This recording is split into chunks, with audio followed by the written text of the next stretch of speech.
నా పేరు సత్యవతి. నేను వైజాగ్ నుంచి వచ్చాను. వైజాగ్ ఎంఈపీ ప్రేయర్ టవర్ లో అంబాసిడర్ గా ప్రేయర్ వారిగా నేను పనిచేస్తున్నాను. మరి నా కొడుకు పేరు కిరణ్ కుమారు. మరి పెళ్లి అయిన తర్వాత చాలా నీరసం అయిపోయాడు. మరి డాక్టర్ పరీక్ష చేస్తే పిల్లలు పుట్టరని చెప్పారు. అప్పుడు వెంటనే ఫ్యామిలీ బ్లెస్సింగ్ లో జాయిన్ చేశాను. ప్రేయర్ టవర్ కూడా లెటర్ రాసాము చెన్నైకి. చక్కగా రిప్లై కూడా వచ్చింది. మరి పాల్దన్కన్ గారు చక్కటి ప్రేయర్ చేశారు. మరి నా కుమారుడికి 2 బాబులు పుట్టారు. ఫ్రెండ్ కొడుక్కి కూడా మరి జాబ్ లేదు. తర్వాత నేను ప్రేయర్ చేస్తున్నాను. పాల్దన్కన్ గారు ప్రవక్తల మీటింగ్ చెప్తున్నారు ఉదయం 6:30కి ఈటీవీ 2లో. నేను అలాగే వింటా ఉన్నప్పుడు మరి బాబుకి జాబ్ లేదు. బాబు పేరు కిషోర్. నేను మాత్రం ప్రేయర్ చేస్తా ఉన్నాను. మరి అయితే పాల్దన్కన్ గారు అబ్బాయి పేరు పెట్టి పిలిచారు. కిషోర్, నువ్వు భయపడొద్దు, నీకు ఎక్కడైతే జాబ్ పోయిందో తిరిగి దేవుడు నీకు అదే జాబ్ మళ్ళీ తిరిగి ఇస్తున్నాడు. పోయిన జాబ్ నీకు ఇస్తున్నాడు, నువ్వు భయపడొద్దు, నీ జాబ్ నువ్వు చేసుకుంటావు అని చెప్పేసి మరి కిషోర్ పేరు 2 సార్లు పిలిచారు.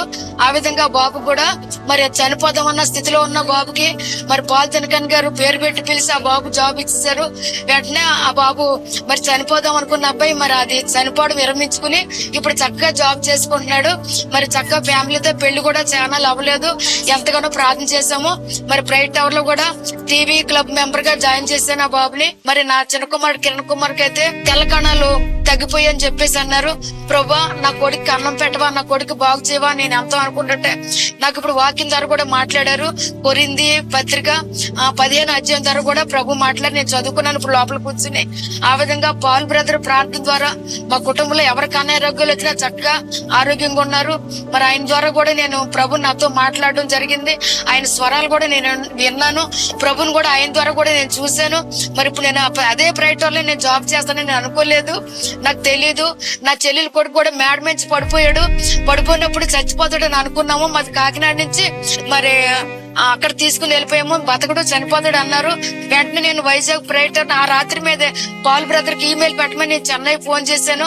మరి పాల్ బ్రదర్ అమెరికాలో ఉన్నారు, అవదమ్మా అన్నారు. నాకు కుదరదు, అమెరికా అయినా సరే మీరు ఫోన్ చేయండి అని చెప్పేసి నేను అన్నాను. వెంటనే ఈమెయిల్ ద్వారా పాల్ బ్రదర్ తో నాకు మాటలు కలిపారు. బ్రదర్, నా కొడుకు పరిస్థితులు మేడ నుంచి పడిపోయాడు, గాలిపటం వేసుకుంటూ మరి చనిపోతాడు, చెవులోంచి బ్లడ్ పోతుంది, మరి చచ్చిపోతాడు అని డాక్టర్ చెప్తున్నారు.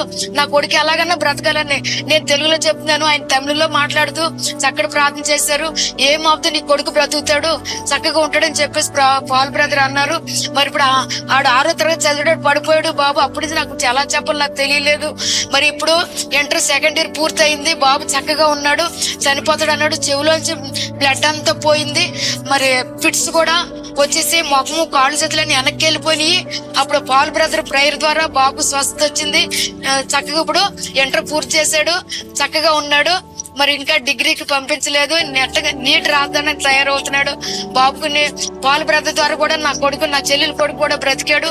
అందుని బట్టి పాల్ బ్రదర్ కి వారి కుటుంబానికి కూడా నేను ధన్యవాదాలు తెలియజేసుకుంటా ఉన్నాను. గట్కోపర్లో ఉన్న 6,20,000 మంది ఆత్మలు చేరుకుంటూ మాకు మీ ఉదారమైన మరియు ధారాళమైన సహకారం ద్వారా అసంఖ్యాకమైన వారికి దేవుని అద్భుతమైన శక్తిని అనుభవించుటకు సహాయపడుతుంది. దేవుడు నియమించిన ఈ పనికి ధారాళంగా ఇవ్వడానికి మరియు సహకారం అందించడానికి www.jesuscalls.org అను మా వెబ్సైట్ను సందర్శించండి. లేక మీ కానుకలు సమర్పించడానికి ఈ QR కోడ్ను స్కాన్ చేయండి. ప్రార్థన, సేవ మరియు సహకారంలో పాలుపంచుకుంటూ మేము మిమ్మల్ని ఆహ్వానించున్నాము. మీరు volunteer@jesuscalls.orgకు రాయడం ద్వారా లేదా ప్రార్థనా గోపురం మేనేజర్కు ఉదయం 8 గంటల నుండి రాత్రి 8 గంటల మధ్య 6380752239కి కాల్ చేయడం ద్వారా స్వచ్ఛందంగా సేవ చేయవచ్చును. దేవుని ఇంటిని నిర్మిద్దాం, దేవుడు మీ ఇంటిని నిర్మిస్తాడు.